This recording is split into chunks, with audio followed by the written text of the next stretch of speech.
पण त्यांनी मात्र काँग्रेस राष्ट्रवादीकडे गेल्यामुळं हे सगळं घडलेलं आहे.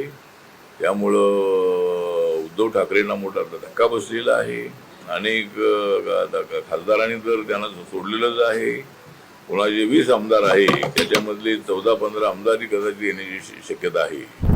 दुसरं आता एक तर आमच्याकडे एनडीएकडे बरेचसे खासदार येऊ लागलेले आहे.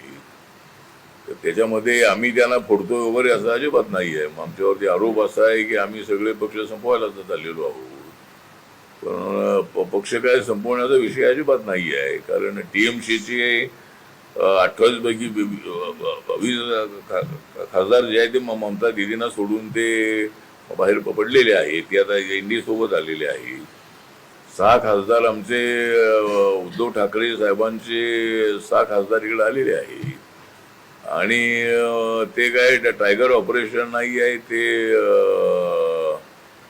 देवेंद्र ऑपरेशन नाही आहे, तर ते ऑपरेशन उद्धव ठाकरे ऑपरेशन आहे. म्हणजे उद्धव ठाकरेंचं जे ऑपरेशन आहे त्यामुळं त्यांना आपले खासदार सांभाळता येत नाही आहे. त्यामुळं त्या म्हणजे आम्ही खासदार फोडतोय वगैरे असं अजिबात नाही आहे.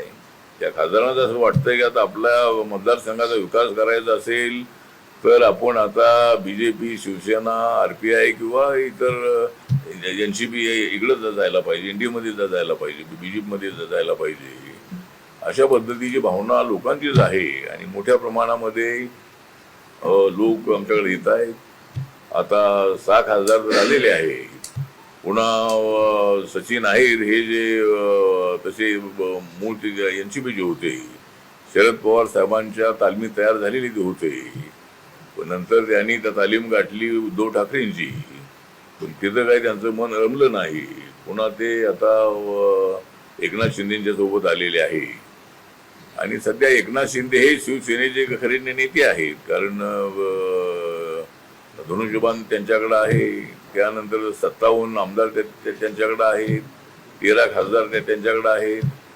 त्यामुळं लोकांनाच वाटतंय की बाबा एकनाथ शिंदे हे खरे शिवसेनेचे त्या नेते आहेत.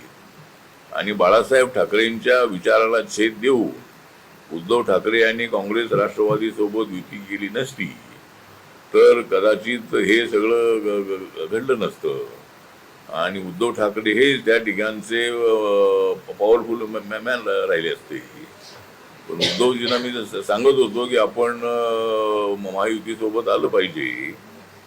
पण त्यांनी मात्र काँग्रेस राष्ट्रवादीकडे गेल्यामुळं हे सगळं घडलेलं आहे. त्यामुळं उद्धव ठाकरेंना मोठा धक्का बसलेला आहे. अनेक खासदारांनी तर त्यांना सोडलेलंच आहे.